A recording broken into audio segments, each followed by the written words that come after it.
Hello, chess assassins. Today I'm analyzing another game. Another game from the Chicago Chess Blitzers. Now keep in mind that this game was played between two very strong players. Now always understand that there's a big difference between a game that's played between, let's say, two players about maybe 1600 versus two players who are rated either 2000 or above. Now the moves that are okay on let's say maybe 1600, when you get to the level of 2000 or above, then you get a handful of questionable moves according to those standards. So this game was played between two very strong players. Now the first player having the white pieces is a member of the Chicago Chess Blitzers Chess Club, aka The Law. The second player is a USCF rated player from Germany. Now the date that I have according to the video is October 3rd, 2021. I'm not sure if this is just the date that the video was published or the actual date that the game took place. But that is the date that I'm going to go by. But let us start. E4, C5, knight F3, E6. Now I looked this opening up and it's the Sicilian French variation. B40, E B40. Now you also have other moves such as E6, then you got D6, and you also have knight C6. But E6 was played, and also I want to make note that E6 happens to be a favorite of Grandmaster Yasser Seirawan. He favors E6 in this position. Now the game continued. D3, D5. Usually the idea for white in such setups as this one is to play the G2 pawn to G3 followed by a fianchetto of the bishop to G2. And because of white's choice of opening moves, as a counter strategy, black quickly creates central tension by playing the pawn to D5. And what this does is it puts the question to white whether or not he wants to continue with his choice of moves. Knight b to d2. Now playing the knight from b to d2 is positionally accurate. It is positionally sound. Why? Because knight c3 would give black too much tempo and space in the opening with moves such as pawn on d5 to d4, knight c6, followed by pawn to e5 and bishop g4. So knight b to d2 was the move to play here. And now the game continued. Knight c6, pawn to g3. Now since e6 was played, a common idea for black in this position is to do something about the problem child bishop on c8. The way to do this is to play b6 and follow up with either bishop to b7 or bishop a6.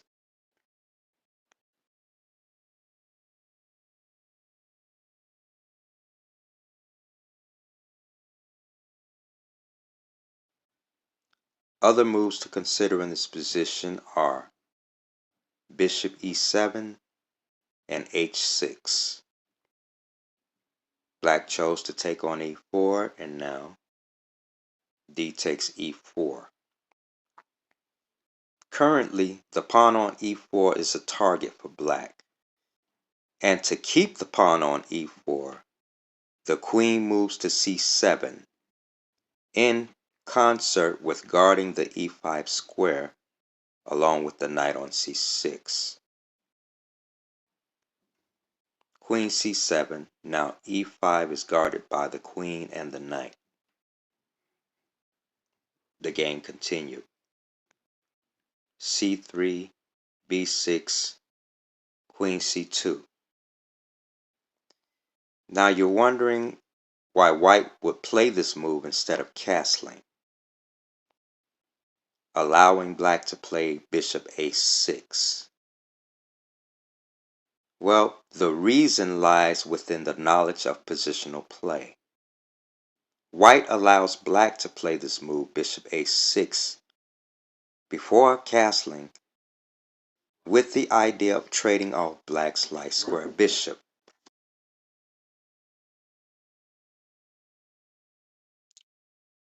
For instance, if bishop a6, then bishop f1 by white, then it is up to black to trade off his powerful flank bishop or to decline the trade.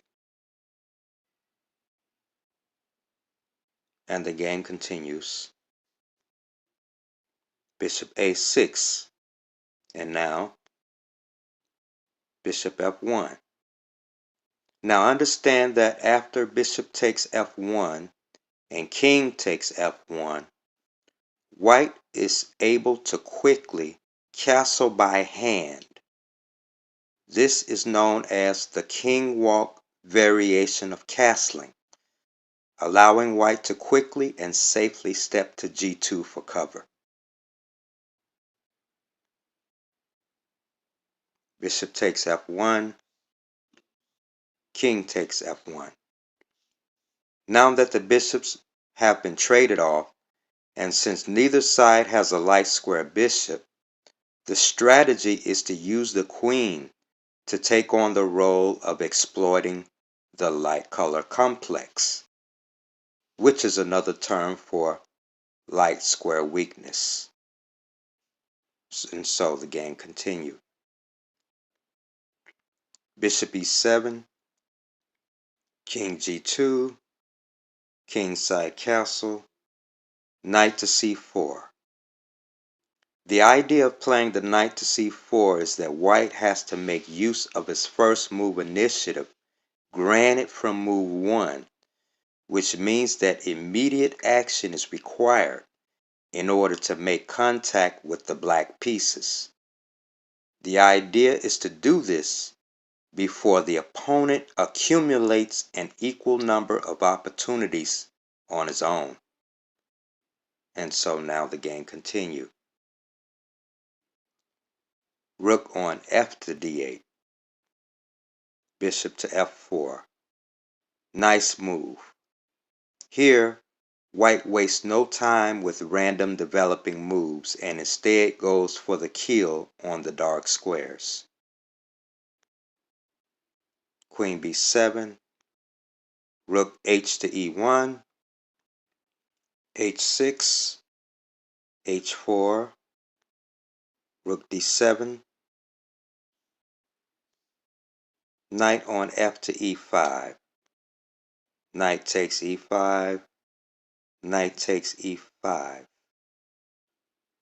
Now, the knight on e5 is very powerful. Not only does it attacks the rook on d6 at the moment, but it controls c6.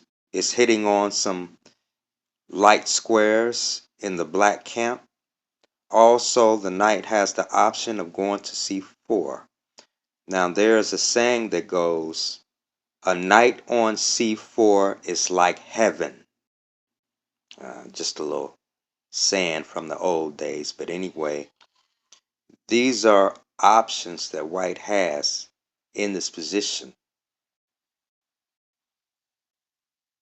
So black at some point is going to try to trade off his bishop, his bad bishop at the moment, for white's excellently placed knight on e5.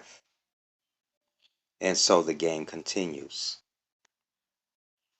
Rook on d to d8, a4, a6, f3. Now this is the move that was played in the game, but another move to consider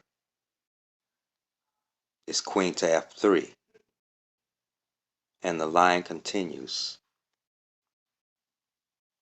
Of course, black wanted to get rid of that knight that was placed on e5, well placed. And you want to get rid of your bad bishop for your opponent's good knight. Bishop takes e5, knight d7, bishop f4, c4, bishop d6. Now the idea is to set up a blockade on d6 on the d file. Knight to c5. And after the knight moves to d3, it will be well posted. Cannot be kicked by any pawns on the d file. e5. And that's when the queens come off the board. And now knight to d3, well posted.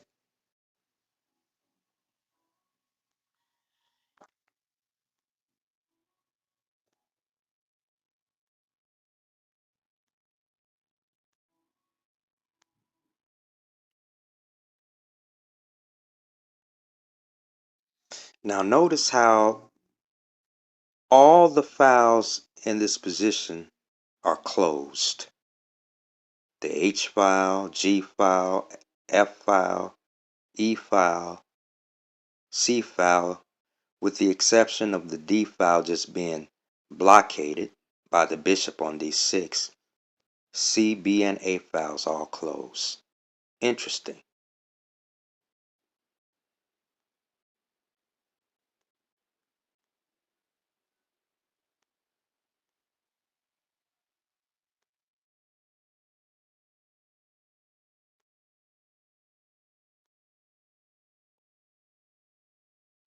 And the only question here would be, what would black do about this pawn and that pawn there?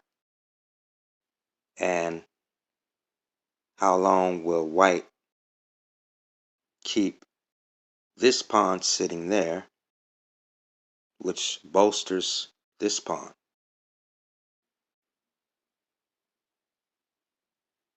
Okay, that's just an interesting continuation to consider. So taking all the moves back, queen f3 wasn't played with the idea of trading the queens, but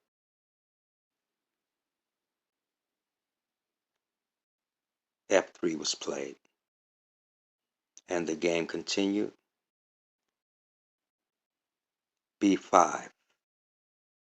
Now another beautiful move that black had in this position, instead of playing the pawn to b5, was to play the knight to h5. Playing the knight to h5 attacks the bishop on f4, and should the bishop retreat to, say, maybe e3, d2, or even c1, then black would have the beautiful follow-up of playing the queen to c7, which would not only attack the knight on e5, but also x-ray the pawn on g3 along with the knight on h5. Because notice how nothing would be guarding the pawn on g3 at that point. But that would be a beautiful move by black, with the follow-up of playing the queen over to c7. Either white would have to give up the bishop on f4, or he would have to find a way to defend the pawn on g3. But that was definitely something to consider in this position. It's taking a move back. Black played b5, and the game continued. A takes b5, A takes b5. The two files are now open, the A file and the D file. Remember in one of my previous videos entitled Ultimate Chess Training Video, Part 1, not Part 2. There are two parts. I have a 1 and 2, but Part 1. In Part 1, one of the key points I gave was to contest open files. And that is what white does here. Now, I have a link to my Ultimate Chess Training video, Part 1. The link is in the description as well. And the game continued. Rook takes a8, queen takes a8, and white continues with rook to d1, contesting the open file. And now, rook takes d1, queen takes d1, queen to a2.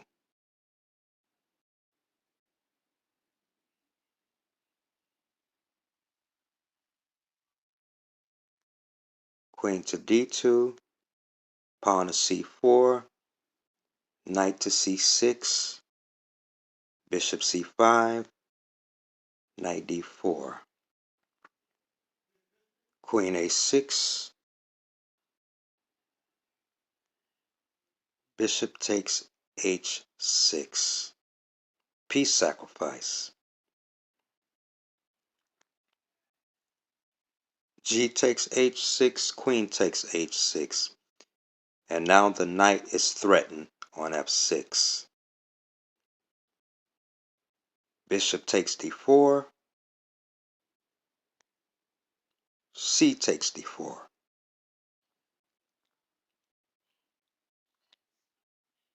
And now the knight moves to e8. Let me go back for a moment. Taking a look at this position. Now imagine if the queens were off the board. If the queens were off the board, which side would you want to play? White or black? If you look at the queen side,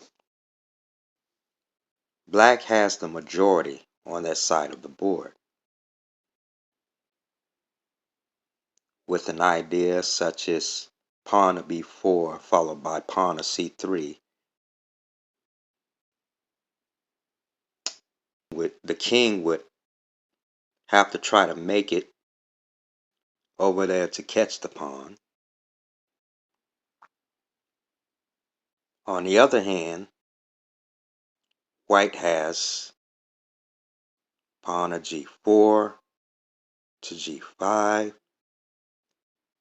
and would probably, in the process, move the king this way, this way,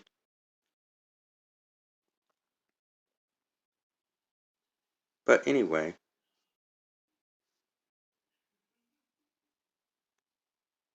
knight to e8. After this move, the queen on g5 will check the king for a few moves as a waiting strategy to see where black's king is going to go. And now the game continued. Queen g5 check, king f8, queen c5 check, king g7, queen g5 check, king f8. So the king is going to sit on f8. And white proceeds with h5.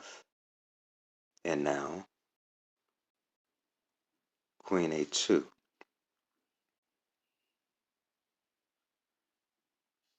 The idea here is to answer a threat with a threat.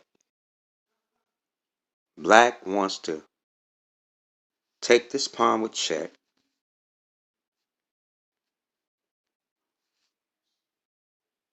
so that these pawns can move freely, hopefully to either one of these queening squares. Taking this pawn with check, which also will place the queen in a position to attack this pawn here.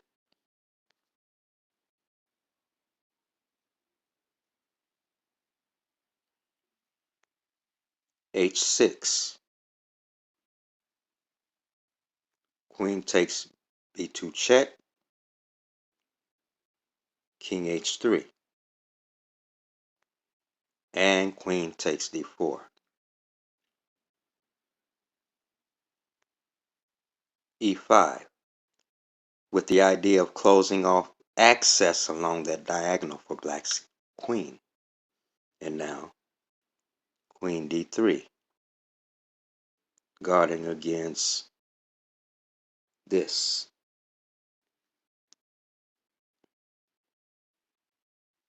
And now king to g2, queen to g6, queen to f4, queen to f5. One thing that white does not want to do, white does not want to play queen takes queen. Otherwise, these pawns move forward.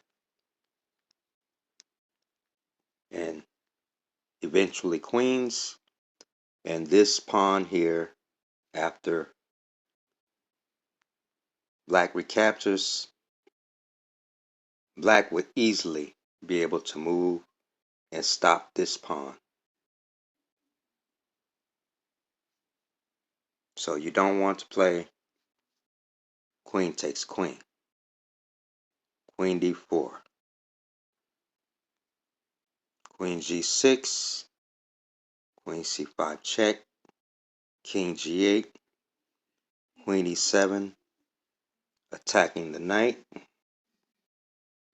f5. Now the queen defends the knight. E takes f6 en passant. Knight takes f6. Queen takes e6 check. King h7 and queen c6.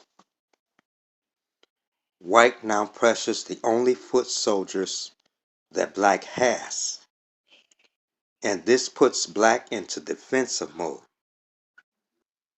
Now remember, one of the chess concepts that I always taught was, when you attack one of your opponent's weak pawns, it puts him into defensive mode. This can be seen by the next move. Queen to c2 check, with the idea of protecting the c pawn, which would allow white to advance the b pawn. And now the game continue. King h3, queen f5 check, g4, queen g6, queen takes b5.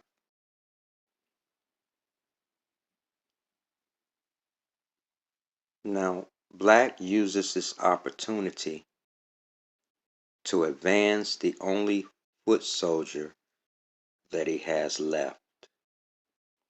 The queen already controls the h7 to b1 diagonal. So Black wants to push that pawn forward. C3. Now, queen to e2 was played in the actual game. Another move to consider in this position is pawn to g5. And I want to show you why. This is to avoid the decoy that black had available. The analysis continues with pawn to c2, check, king to g8, queen to b3, check, king to h7, queen to b7, check, king to g8, queen to b3, check, king to h8, and now queen to e3. And black does not have the decoy move here.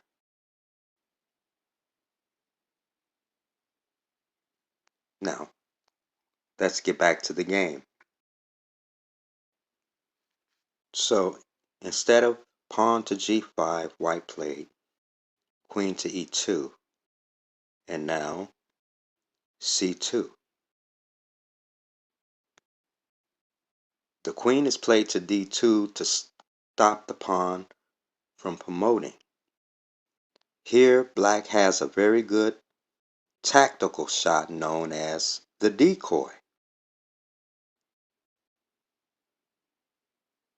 So, in choosing this move, can you pause the video and guess black's next move? I'll give you a few seconds.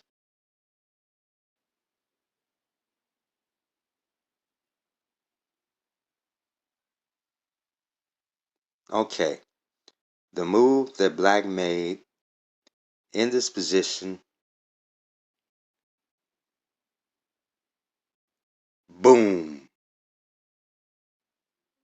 Queen takes h6. Now white has no other choice other than to take the queen or be a queen down and lose the game.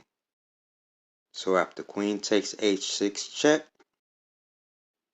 king takes h6, king h4, with the idea of playing perhaps here with 4. But that won't be available. That move won't be available because the new queen is going to guard that square. So queen, but the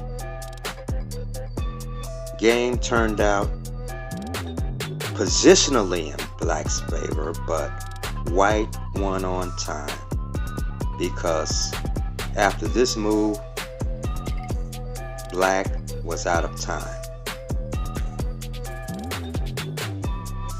Thank you for watching. That is all I have.